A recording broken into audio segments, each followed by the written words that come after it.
West Coast Cookbook and Speakeasy with Chef Justice Putnam. Netrootsradio.com.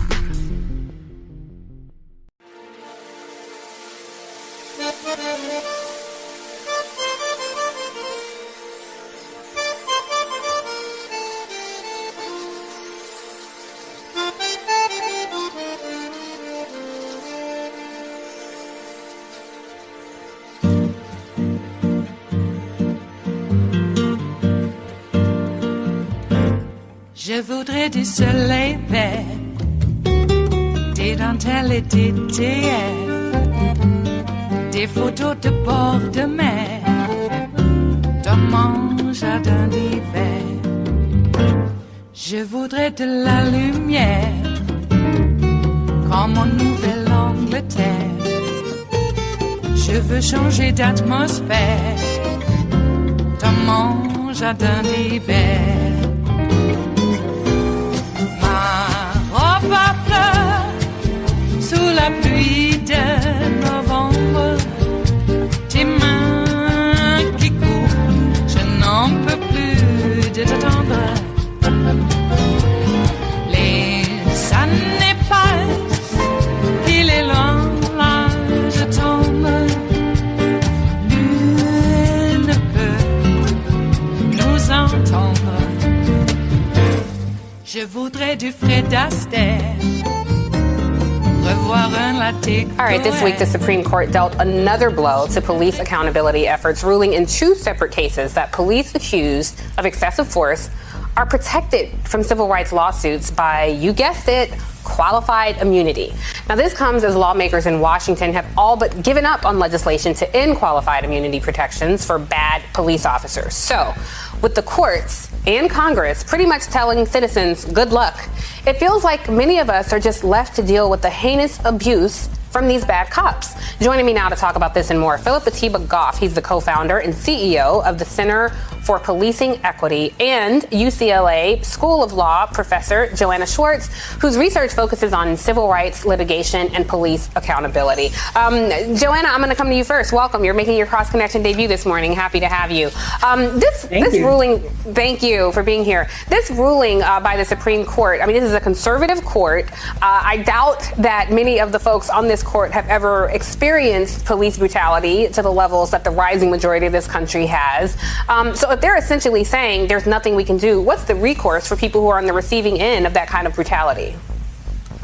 Well, it's true that bringing these cases is increasingly hampered by qualified immunity, because the court is essentially telling people who've had their rights violated under the Constitution that they don't get relief unless they can find a prior court decision that has virtually identical facts that they can show the court. And it's a standard that makes no sense, given that officers aren't actually educated about the facts and holdings of these cases that are supposedly necessary to overcome qualified immunity.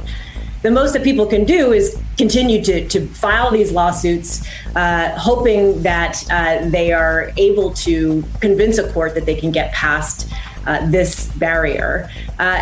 Because the other avenues, which are pretty much criminal prosecution and seeking internal department discipline, are even less likely to succeed.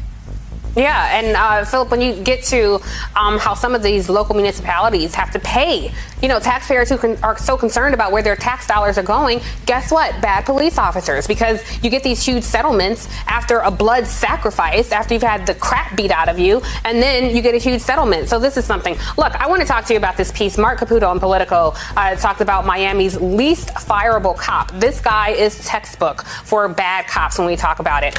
Take a look at this video of Captain Ortiz in January of 2020. He was trolling a commission meeting at City Hall, pretending to be a black person to push claims that he's racist. Take a look.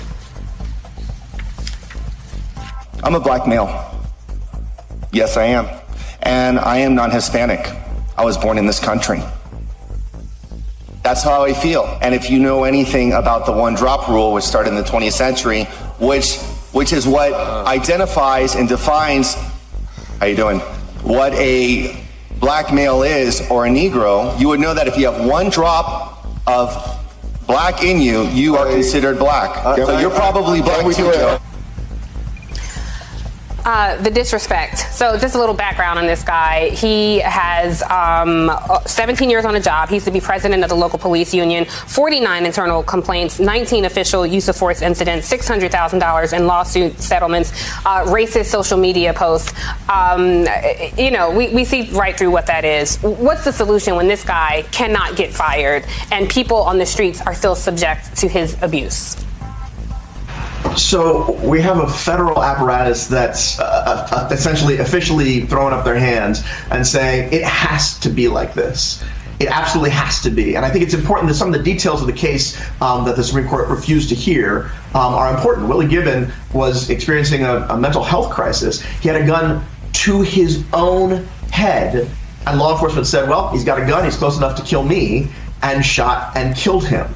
It was clear he was not presenting a danger to other folks, at least not in that moment. And someone with a mental health crisis who people called the police because they were worried he was going to kill himself ends up killed by police. If the federal government throws up their hands to this, it's not surprising why people are saying, well, then forget about law enforcement. Forget about it. Throw it all away and let's start something over again. Because a place where I've got to worry that you're going to kill the person I'm worried is going to kill themselves is not worth having so that I can call. Send different resources at the very least. Send someone who's trained to deal with mental health as opposed to someone who's got the options of a badge versus a gun. Now, there's some encouraging news here. Like there are municipalities that are doing things so that they prevent the possibility of someone like a Dante Wright who is pulled over for expired tags and ends up dead. Remember him in Brooklyn Center. So that kind of thing doesn't happen. And the good news is in all of this around law enforcement is that the municipality is king. Right, the local law, the local jurisdiction has tremendous power to change the way that law enforcement can be regulated. But I have to say, everybody I talk to, all the organizers and activists, all the elected officials, the folks who are working at the municipal and the state level, the level of frustration with the inability of the federal government to do anything in a moment when it's clear we have 80%, 90% agreement. We got to do something with law enforcement. It's so incredibly clear, and the federal government's inability to do anything, it's demoralizing at best. Demoralizing when we feel so dehumanized by all of this, Joanna. It's a question of who exactly are police here to protect. There's a new study from the Harvard Kennedy School, which found that police violence reduces civilian trust. And I have to tell you, Philip, I'm sure you understand this, but Joanna, I have to tell you, in neighborhoods where I grew up, you didn't even think to report police. Sometimes you just accepted that this was a violent encounter that police just had the right to do. It's a level of demoralization I can't even explain. So if that's the case, how does this bode for future relationship between police and communities when people are afraid to call the police because those are sometimes the people who hurt you? Absolutely, and I think there are law enforcement groups actually that say we need to reform qualified immunity for this very reason.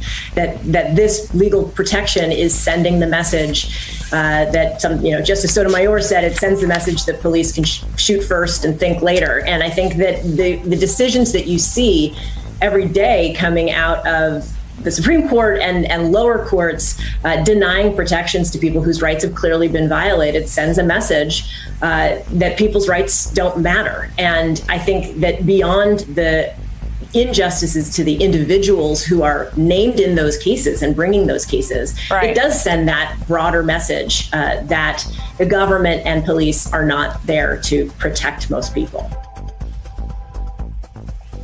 It is Monday, the 25th of October of 2021, and you are in West Coast Cookbook and Speakeasy. I am your chef de cuisine, Justice Putnam. Gunner, the English bulldog, is our snoozing sous chef, and our daily special is River City Hash Mondays. Yes, it is Monday, and that's the day after the weekend, and this is what we do. We take the weekend, what's left over, and we slice and dice, and we reconstruct it into a lovely gourmet delight. Yes, we do. Well, what happened over the weekend? Some blockbuster reportage from several reporting outlets. Yeah, Rolling Stone, Mother Jones, Washington Post, etc. Everything that we suspected, everything that we knew is now being corroborated now if only the Justice Department would act. And I don't mean my music show. I'm talking about the Department of Justice with Merrick Garland. Now, he may be speaking quietly and carrying a big stick, that may be the case. But it's looking more and more that some electeds actually need to be arrested. And I know there's an OLC memo that says if a GOP member has been caught during taking part and organizing and planning an insurrection, you can't arrest them while they're still in office. And then they'll have another OLC memo that says you can't arrest them after they're out of office because it'll look too partisan. I know that they have those OLC memos, but you know what? I don't care. We got to do something, because I'll be damned if I have to go out into the streets and fight for democracy with guns, because other people on the other side have guns and 50 calibers and any number of weaponry to try to take democracy away from the United States of America. I do not want to do that. The reason we have voting is to vote those people out. And if they don't take the results, well, you know, there is law enforcement to enforce the law, except for the fact it looks like law enforcement is in on it. Who knew that an organization of bullies, wife beaters, animal abusers, who knew that they would become Nazis? It's improbable, I know. But here we are. So I guess we won't be having the law enforcement entities coming to protect American democracy. In fact, we're going to have to fight them too. Damn. Okay. First they said, you know, we have to have guns for hunting. Then they said we have to have guns for personal protection. And then it was because we have to have guns because we want to protect ourselves from our government. And it turned out the whole time we were right. They wanted guns because they wanted to overthrow the government. They're not looking for protection against the government. They're looking to actively oppose the United States of America violently. And they have. And now we're supposed to just forget about it and move on? I don't think so. Nope. Well, it looks like the trial for Charlottesville has finally gone to trial 4 years after the fact. Boy, that's the wheels of justice moving rather slow, isn't it? And now I hear that the major cases from the January 6th insurrection is going to be pushed back into the middle of 2022. Because of all the voluminous discovery. All right. I noticed that the feds didn't have much trouble arresting and convicting hundreds and hundreds of water protectors. American Indians just saying, you know, building this pipeline across here is going to destroy our water supply. Please don't do it. And they sent the feds out there to crack some heads and arrest people, and they did. What about the discovery there? Well, how did that gum up the works? It didn't, did it? Nope. When you got a bunch of people who apparently were just there as tourists on vacation. Oh, I thought I was in the White House. I thought I was touring the White House. This is the Capitol. And these are the people that want to take over the United States of America, and they don't even know what building they're in. Well, this big dome, isn't that the White House? Jesus.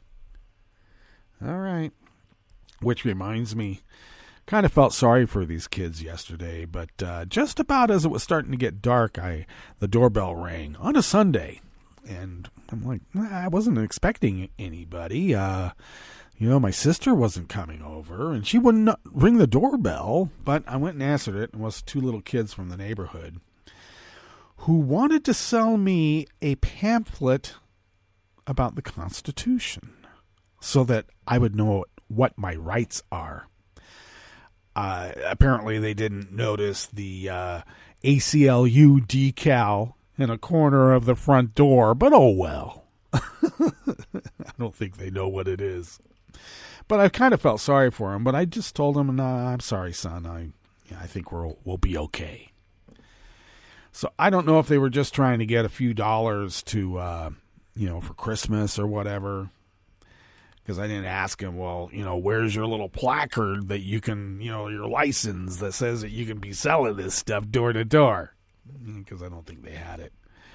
But it did concern me a bit because, I do live in a sundown town area, not necessarily Rogue River proper, but yeah, I live in a fairly bigoted part of Oregon. And these kids, I almost started to ask them a few questions like, well, do you know what the 14th Amendment is? What about the 13th? And but I didn't. They seemed a little disappointed that they didn't get, a sale. Once again, I kind of felt sorry for them. I know what it's like to be a kid and you're trying to raise funds, and it's tough. So I guess it was a learning situation. They have to learn to take a no for an answer. Apparently, their parents haven't. If their parents are who I think their parents are. The type that can't lose no matter what, even when they've lost, they won't admit it. You know who I'm talking about. And I hate the idea that maybe that's being passed down. But on the other hand, I thought it was rather industrious on their part to do such. I just felt a little bit concerned that what they were handing out was the abridged version, the abbreviated version, the Reader's Digest version of the Constitution, where pretty much all the amendments are redacted, except for the Second Amendment. And even that's redacted partly, the well-regulated militia part. Because the militias around here are far from well-regulated. The National Guard is. But I'm talking about the white supremacist militias. Should I be concerned? Because, it is the same mindset of these militias around here that attacked the Freedom Riders back during the Civil Rights era and killed them. And it wasn't just the three that we always hear about in Philadelphia, Mississippi. There was a housewife, a mom, mid-20s, bumping 30, who was in the South registering folks to vote. And she was run off the road by the KKK and killed. Gunshot. Not just run off the road, but they shot her dead. And the same type of mindset that precipitated that behavior is very prevalent here. And that's why it was always so concerning when on Facebook there would be these out-and-out physical threats. And if you responded to the physical threat in the most benign way, even saying, you're a loser, Facebook would suspend you and not the violent threat maker.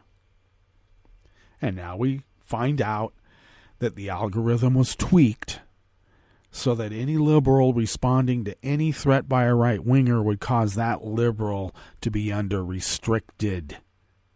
They'd be restricted on Facebook. Sort of knew that was what was happening. It's just it's interesting to find out that indeed that's exactly what was happening. Now, knock on wood, I have not experienced the same on Twitter. Friends of ours have. Prominent among them would be Driftglass, who is now back on Twitter under an assumed identity. Yep, he's a bastard. Look it up. Charming, too. Anyway, that's what Driftglass has to do to be able to get back on the platform, because he was effectively shut out for calling out the Nazis for who they are. Now, knock on wood, I have not suffered the same. But I am still under some kind of restriction on Facebook in terms of my involvement in groups. I suspect it is the Ashland Peeps group, because I was actually able to respond to some food reviews on the Rogue River Facebook page. And which brings me to another point of contention. There is a great Polynesian Hawaiian restaurant that just opened up not even a year ago. Maybe more. I don't know. Time flies. But right around the time that the pandemic first started, just before that, they opened up. Now, they're sort of small, and they were actually set up for a good-to-go marketing plan. So the pandemic didn't hurt them too much until the local bar just in the same little strip mall area. They have a detached building, but all part of the same real estate. The little bar and laundry burned down somewhat mysteriously still. And that was a lot of their business because people would come from the bar or the laundry and get food. So they saw a big drop-off of business because of that, but they stuck to it, worked hard. And the chef there is someone who I know only by reputation. I'm friends with him now, but he used to work at Chez Panisse when I was executive chef on Compass Rose. And we may have even run into each other, though we don't remember it necessarily, but we could have run into each other at a sushi bar that I used to manage, Sushi Co., right on Shattuck, not too far from University. And but he is quite the accomplished chef and is very conscious in the food that he makes. Now, I should mention that he is Filipino, and the rest of the people that work there are Hawaiian, a mix of Polynesian. And there are some people here who cannot stand that. It's so insane. The little, they're like Yelp reviews in that it's just a bunch of whining. It has nothing to do with the quality of their food. They want to whine about something. So they did, some of these reviews have gone all over the place, all over the map. They were accused of dumping their mop buckets on the sidewalk into the storm drain, which they've never done. They have a grease bin for that, for their grease and their mop buckets, and it's prominent right there in the middle of the parking lot. And you notice it a lot now because the parking lot is pretty much fenced off because of the laundromat, the bar, and also this a really nice secondhand store that sells some really nice vintage items. It didn't burn down, but it did suffer smoke damage, and the integrity of this whole structure was compromised, and so those people are pretty much out of business as well. But so this Hawaiian place called The Millennial has been getting these what I consider to be reviews predicated upon racism, and maybe there's a bit of jealousy too, because they're doing quite well and they've gotten some quite good reviews from some of the publications around. So there's a couple of other places in town whose business may be impacted in some fashion. So there's some suspicion that they are behind it as well. I'm so used to being in a mindset that businesses helped each other rather than at odds with each other. It's just me. But the folks at the Millennial are just nice to a fault and so accommodating, and they want to help their neighbors too. So it's a bit concerning when I see these accusations. That's what it's Monday. Okay, I'll get it out. These accusations that these folks are dumping pollutants into the river. when we have a ice making with ammonium, ice making outfit at a little store nearby here, while in town, and I guess the guy pays some sort of fee to the city, so it's okay, even though the operation is using gases and chemicals that, if they were ever to be released in the atmosphere, could kill people in quite a large radius too.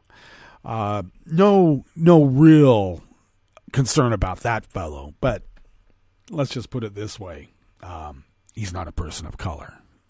Okay.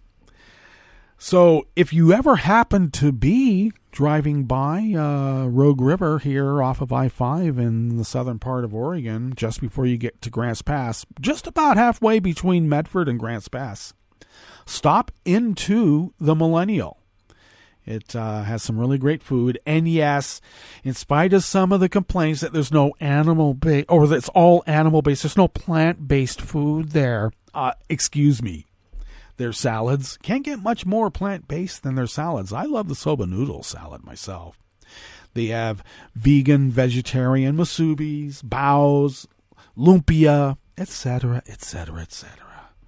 So I just think that people hate the fact that the new folks are doing so well, and they actually have an accomplished chef, Chef Jimmy. So stop into the Millennial. I'm not getting paid for this either. I just love their food, and I love the consciousness behind it. It's healthy, it's fun, it's sustaining, and, well, I'm just saying it's really good. The Millennial here in Rogue River. Stop by it, give them some business, because there's a lot of Nazis around here who don't like it. So we don't like them. Yes, indeed. Oh, my gosh, look at the time.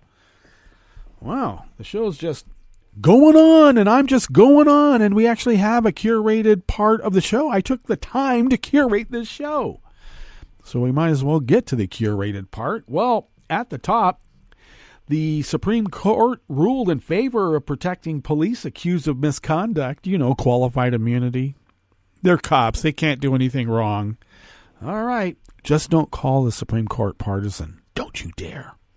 On the rest of the menu, GOP lawmakers want the federal government out of the constitutionally designated seat of government. They want to kick the federal government out of D.C. and probably move it to Montana. That's probably what they want to do. Amid the Capitol insurgency on January 6th, Facebook faced its own insurrection. Indeed, they did. And climate change is disrupting the natural cycles at a drier Lake Tahoe. After the break, we move to the chef's table, where Turkey's Erdogan ordered the removal of 10 ambassadors, including the United States envoy. And the beleaguered Haiti capital has been brought to the brink by fuel shortages. All that and more on West Coast Cookbook and Speakeasy. Bon appetit.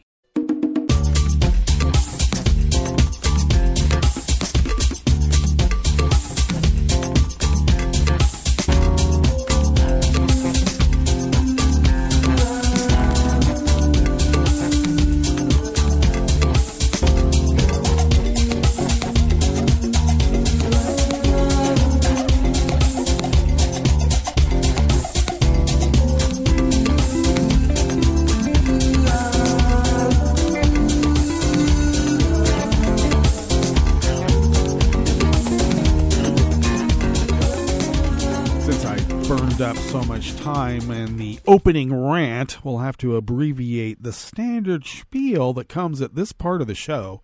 So do please take part in the chat room. Kelly Lincoln takes care of that, so thank you, Kelly.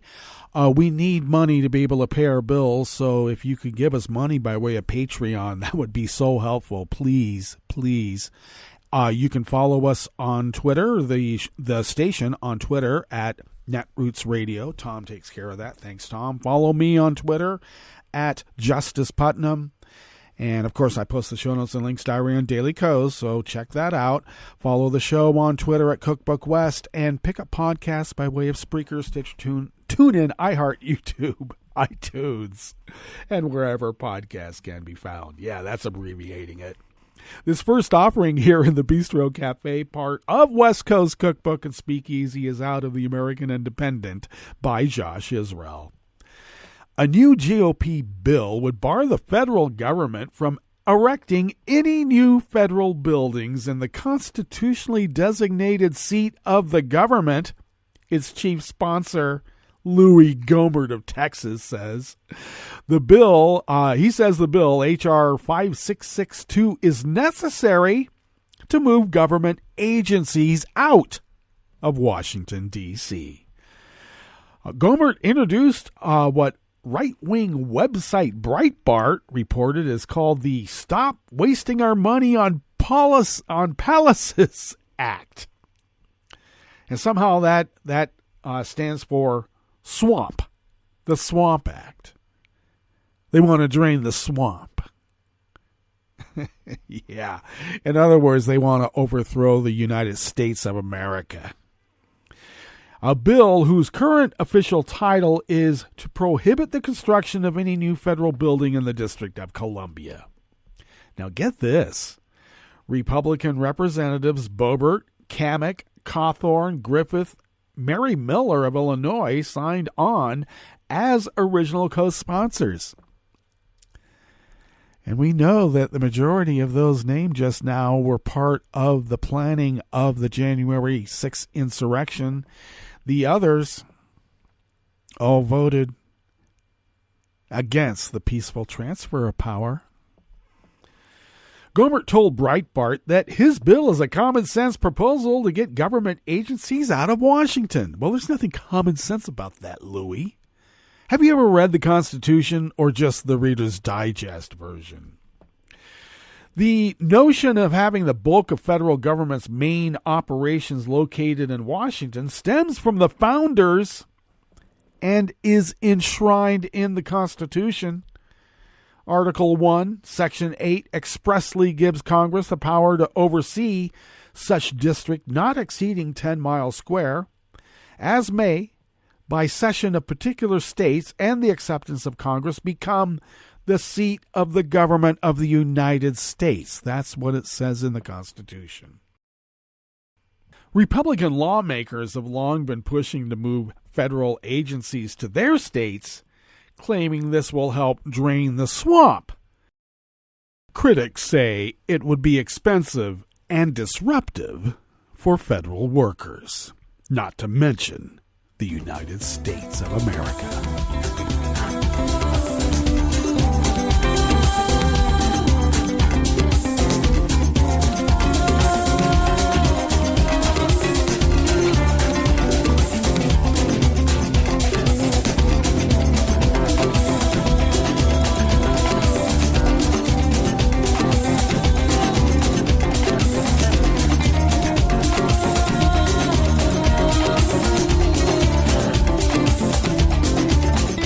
Alan Suderman and Joshua Goodman of the Associated Press brings us this next offering here in the Bistro Cafe of West Coast Cookbook and Speakeasy, River City Hash Mondays.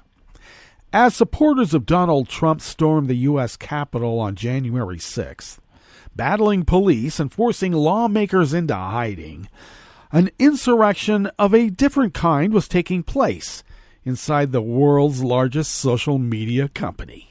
Thousands of miles away in California, Facebook engineers were racing to tweak internal controls to slow the spread of misinformation and insightful content.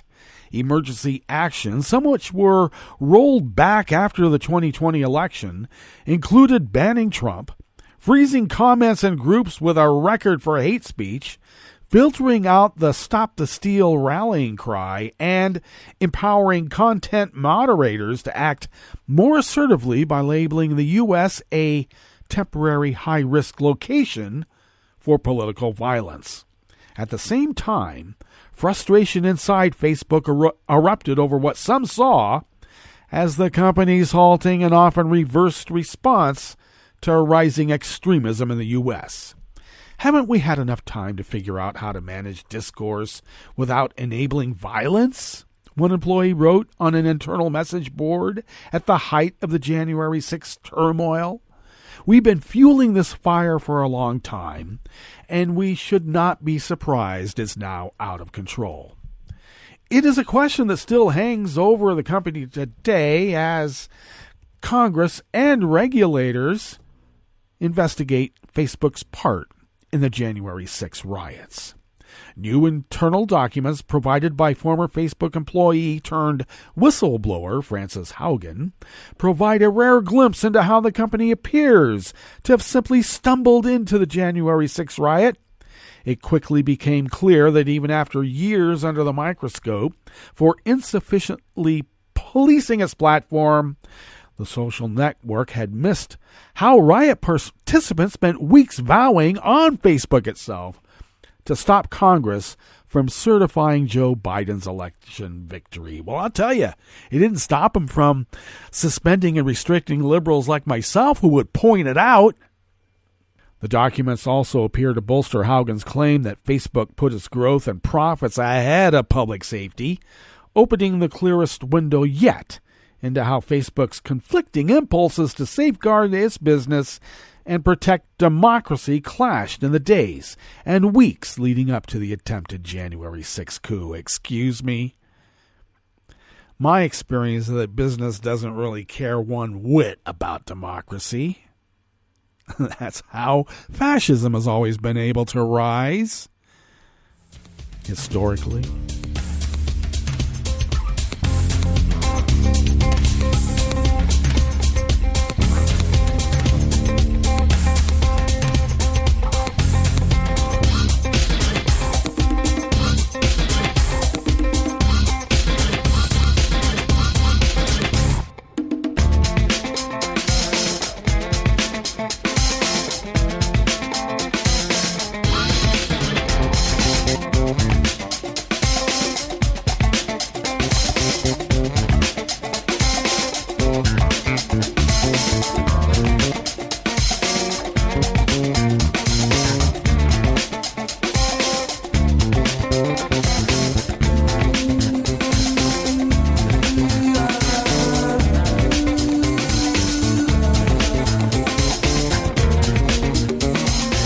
Scott Soner of the Associated Press brings us this final offering here in the Bistro Cafe of West Coast Cookbook and Speakeasy.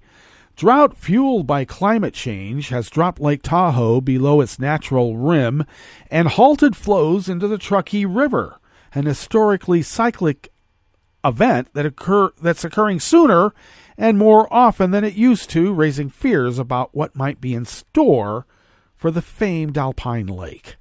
Scientists are concerned that the growing frequency of low water extremes may become the new normal.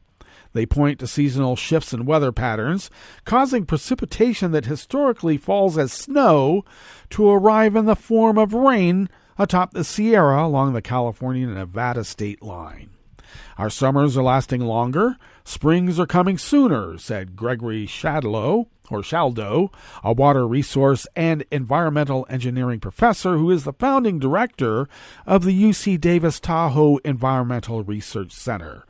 The water level has always gone up and down, he said this past week. It's always occasionally gone below the rim, but the frequency of the changes is increasing.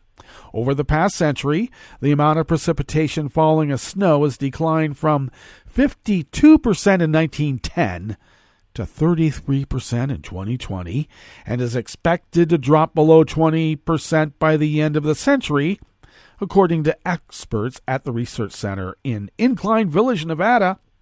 Rain runs off the mountains instead of piling up as snow on mountaintops for safe storage until it is most needed in late spring and summer. The High Sierra equivalent of someone leaving the freezer door open at the top of the refrigerator. Since summer, boat ramps have been closed, docks sit precariously above the receding lake's dry bottom, boat and kayaking rentals have fallen, the river rafting operations on the Truckee River had to end early. The U.S. Forest Service canceled this month's annual Kokanee Salmon Festival at South Lake Tahoe because low water levels have all but cut off their migration route to spawn in Taylor Creek. The water usually gets the lowest in mid-November. It was lower than now in 2015-2016. The problem with the rain is it goes away from the mountain and causes flooding rather than storing snowpack. And as far as the local economy goes, the rain falls on the snow at the ski resorts. And that was, let me scroll up here, Deborah Grant Hanna, who manages the Gatekeeper Museum and Gift Store next to the dam in Tahoe City. The level fell below the rim a half a dozen times during the Dust Bowl in the 1930s, but not again until 1961, followed by 77 in 1988. Since then, it's happened 9 times, 6 since 2004. Well, we better do something about it before it's too late. Or is it already too late? Well, we know that we're pretty late getting to our break, so why don't we? And when we get back from that break, we will go through weather from around the world, and we will finish up with the stories that we've curated for you today. You are listening to West Coast Cookbook and Speakeasy, and we will be right back. You are listening to netrootsradio.com. Please hang up and try again.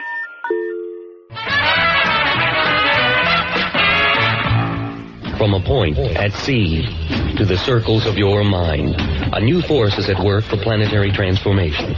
New radio for a new Earth.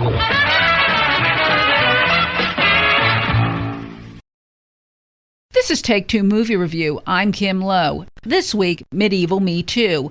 At first glance, alpha male director Ridley Scott may not seem the most obvious choice to helm a true-life tale of 14th century betrayal, rape, and revenge that led to the last legally sanctioned duel in France. After viewing The Last Duel, though, it's hard to imagine another director who could have done better.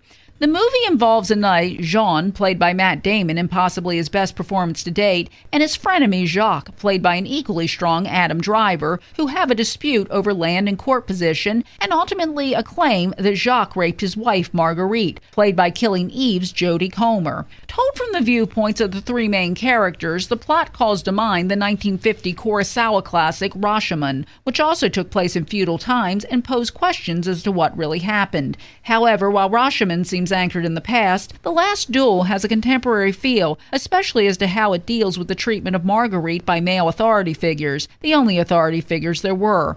Along with Jacques, Marguerite literally finds herself on trial, where past comments she made about Jacques' appearance are used against her to refute the allegations. And while Jean is genuinely upset, it's reminded that in this era, rape was considered a property crime, with the victim being the husband, father, or other male guardian of the woman.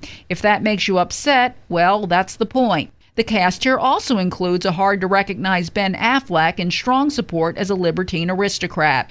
With brilliant cinematography, impressive set design, and close-up action shooting, The Last Duel was one to catch on the big screen. It's a memorable film that reminds us while lots has changed in 700 years, some things haven't. This has been Take Two Movie Review. I'm Kim Lowe. Catch up with us at TakeTwoMovieReview.com and feed us back on our channel on YouTube.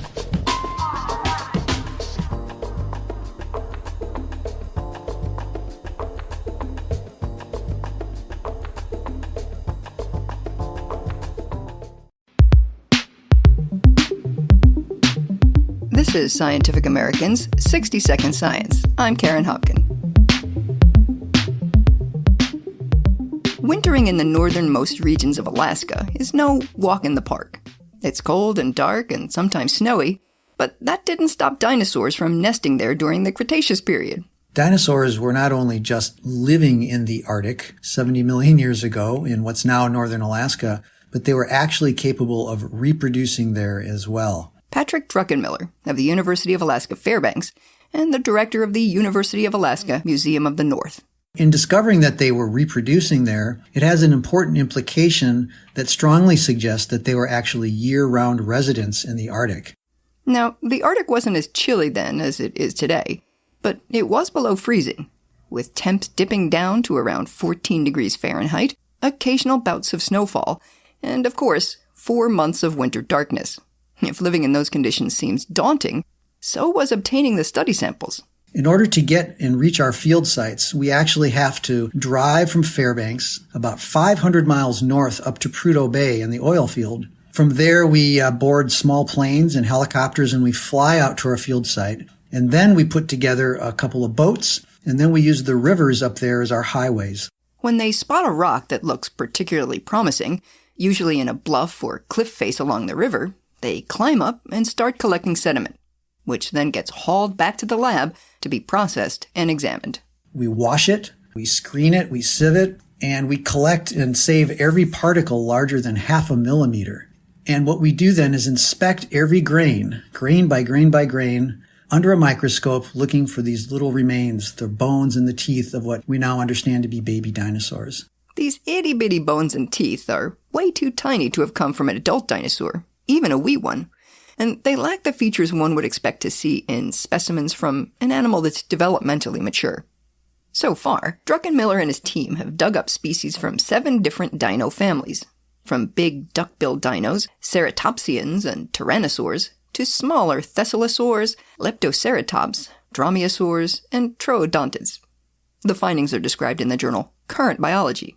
Now, why does the presence of baby bones suggest that the dinosaurs weren't just passing through?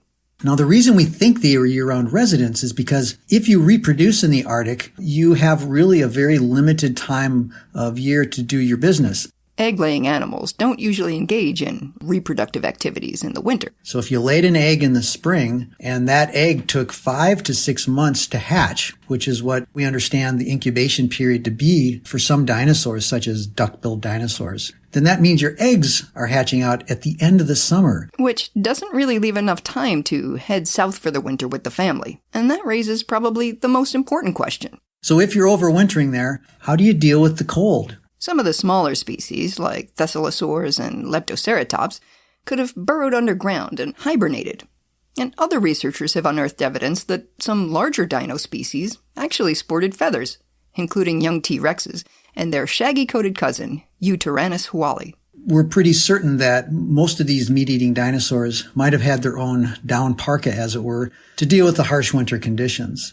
Even more intriguing, the evidence suggests that these Arctic dinos were likely warm-blooded. We don't actually find fossils of cold-blooded land-living animals alongside our dinosaurs. We've never found turtles. We've never found crocs or lizards. The only thing we find besides dinosaurs up there are birds and mammals, which are also warm-blooded. To date, Druckenmiller and his colleagues have spent decades braving the elements to figure out what made this remote polar location an attractive place to raise a family. At least for dinos who didn't mind the cold. It's definitely a labor of love. And a product of stick-to-itiveness, particularly when it comes to clinging to an Arctic cliff face to collect a bunch of baby teeth. For Scientific American's 60-Second Science, I'm Karen Hopkin.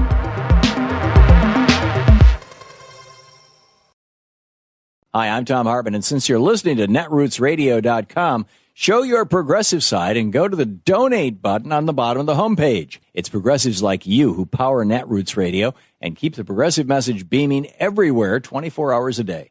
Just go to our donate button at the bottom of netrootsradio.com. Thank you for keeping progressive radio at full power.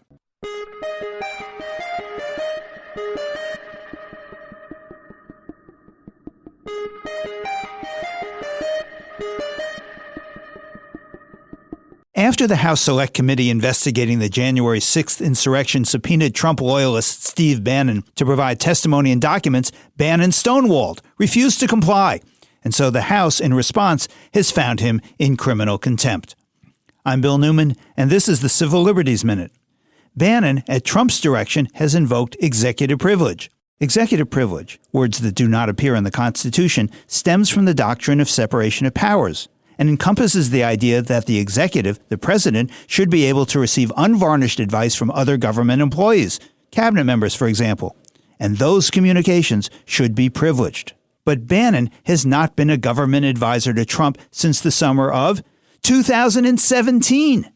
Whatever Bannon told or wrote or advised Trump or others about January 6th was not in a role as a governmental advisor. And importantly, as the Supreme Court has made clear, information about criminal conduct is not shielded by executive privilege. Bannon, on his radio show on January 5th, the day before the violent insurrection, informed his listeners, quote, "All hell is going to break loose tomorrow." The House is saying that it has the right and obligation to find out how Bannon knew that.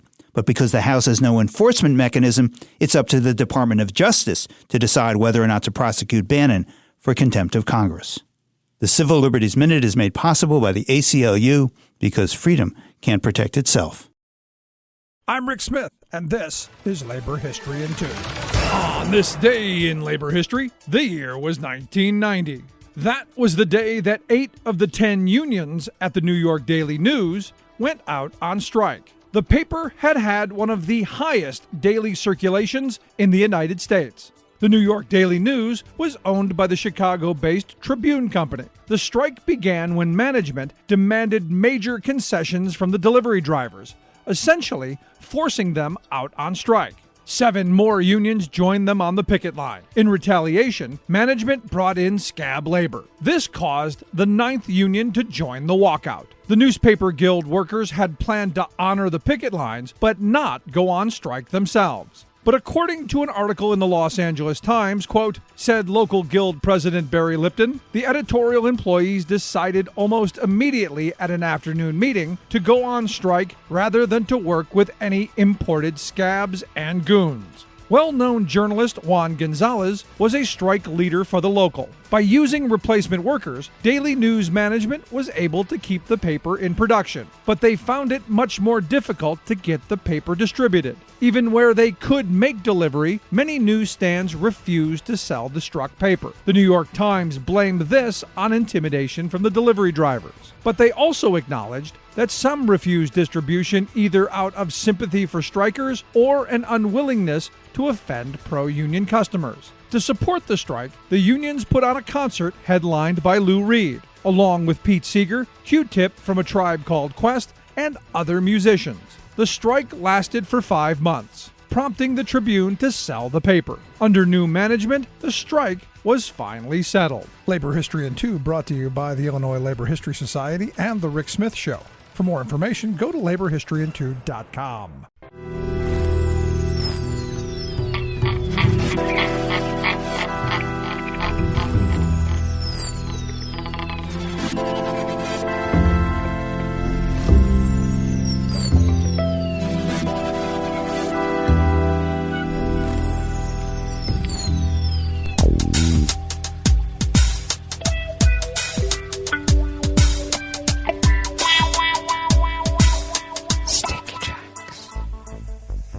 Thank you for accompanying us here to the chef's table at West Coast Cookbook and Speakeasy. River City Hash Mondays.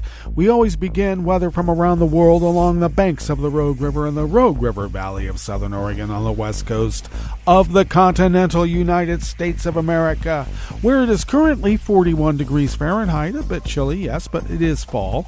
And we do have the effects of that atmospheric river that you've been hearing about, even up here, and have had some copious amounts of rain falling over the weekend. A steady light rain this morning, with showers continuing this afternoon. High is about 56. Winds out of the southwest at 5 to 10 miles per hour, bringing with it another quarter inch of rain, which we've had, more than an inch on the weekend.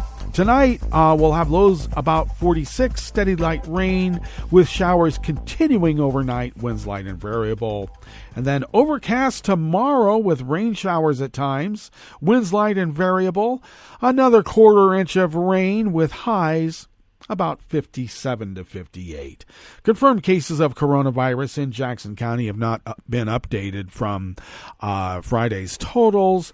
Our numbers now stand at 230,059 confirmed cases of infection with 310 confirmed deceased.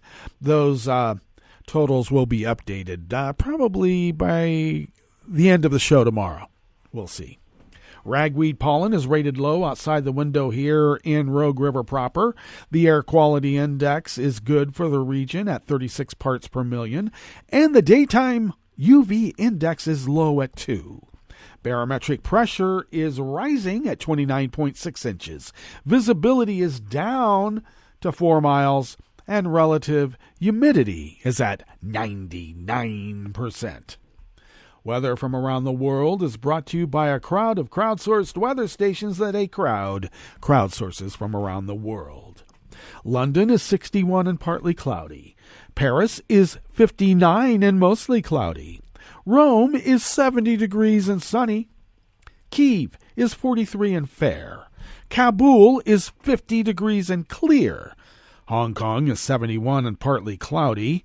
Tokyo is 55 degrees with lots of rain. Sydney, Australia is 60 and partly cloudy. San Francisco, California is 55 and mostly cloudy with more rain and heavy winds. And New York, is 65 degrees Fahrenheit and mostly cloudy. And that is weather from around the world, brought to you by a crowd of crowdsourced weather stations that a crowd crowdsources from around the world.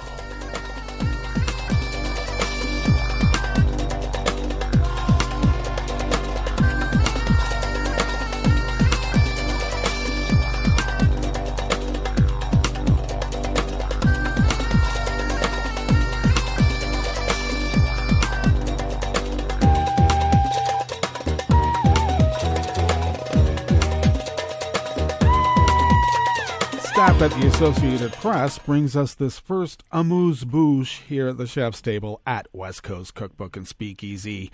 Turkish President Erdogan said on Saturday that he had ordered 10 foreign ambassadors who called for the release of a jailed philanthropist to be declared persona non grata. The envoys, including the U.S., French, and German representatives in Ankara, issued a statement earlier this week calling for a resolution to the case of Osman Kavala, a businessman and philanthropist held in prison since 2017, despite not having been convicted of a crime.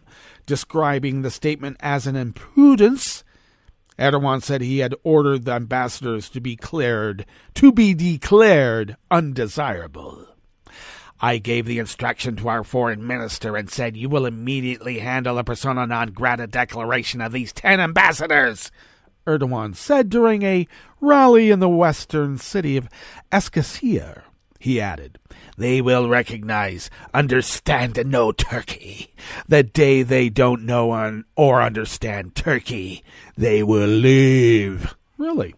The diplomats, who also included the ambassadors of the Netherlands, Canada, Denmark, Sweden, Finland, Norway, and New Zealand, were summoned to the foreign ministry on Tuesday last. A declaration of persona non grata against a diplomat usually means that individual is banned from remaining in their host country. Kavala, age 64, was acquitted last year of charges linked to nationwide anti-government protests in 2013, but the ruling was overturned and joined to charges relating to a 2016 coup attempt.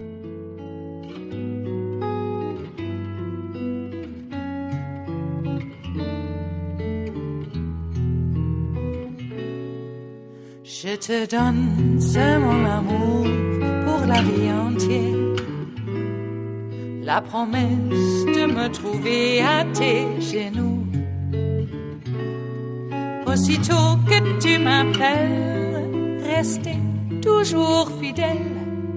C'est tout, c'est tout. Je te donne tous mes printemps, mes étés de mer. Mais automne, quand les feuilles tombent partout, si ce n'est pas une bonne affaire, je te donne tous mes hivers. Matthias Delacroix of the Associated Press brings us this final amuse-bouche here at the chef's table at West Coast Cookbook and Speakeasy. Haiti's capital has been brought to the brink of exhaustion by fuel shortages after staggering along despite an earthquake, the assassination of the president, gang violence, and mass kidnappings. More than 2 weeks of fuel deliveries interrupted by gang blockades and abductions of fuel truck drivers have driven residents of Port-au-Prince to a desperate search for gasoline and diesel. The fuels are widely used to run generators needed to compensate for the country's unreliable electrical system. The city's main fuel terminals are located in or near gang-dominated neighborhoods, and some gangs have reportedly been demanding extortion payments to allow fuel trucks through. The gangs have become a powerful force in Haiti. One of the gangs recently kidnapped 17 members of a U.S.-based missionary group and reportedly demanded a ransom of $1 million each for their release, warning that the hostages will be killed if their demands are not met. There is no word yet on their fate. Well, that brings us to the end of our broadcast period for the day, but you do know Netroots Radio broadcasts on, and we will meet up tomorrow for Terrytown Chowder Tuesdays. So do stay tuned to Netroots Radio all day and all night for all the breaking news as it breaks. And we'll meet up here tomorrow, right here, in West Coast Cookbook and Speakeasy. Bon appetit.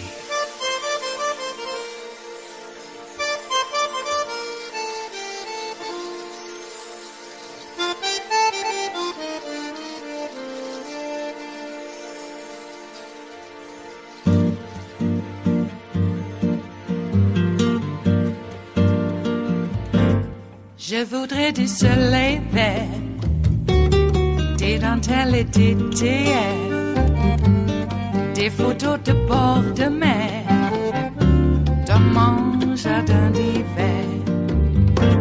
Je voudrais de la lumière, comme en Nouvelle-Angleterre. Je veux changer d'atmosphère, dans mon jardin d'hiver. À fleurs, sous la pluie de novembre, tes mains qui courent, je n'en peux plus de t'attendre. Les années passent, qu'il est loin, là je tombe. Nul ne peut nous entendre. Je voudrais du Fred Astaire, revoir un latte Goer. Je voudrais toujours te plaire dans mon jardin d'hiver. Je veux déjeuner par terre, comme au long de golfe clair, t'embrasser les yeux ouverts dans mon jardin d'hiver.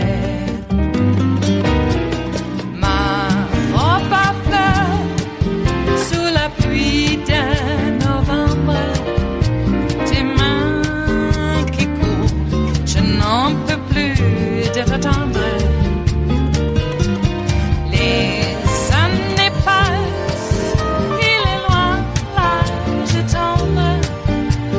Nul ne peut nous entendre.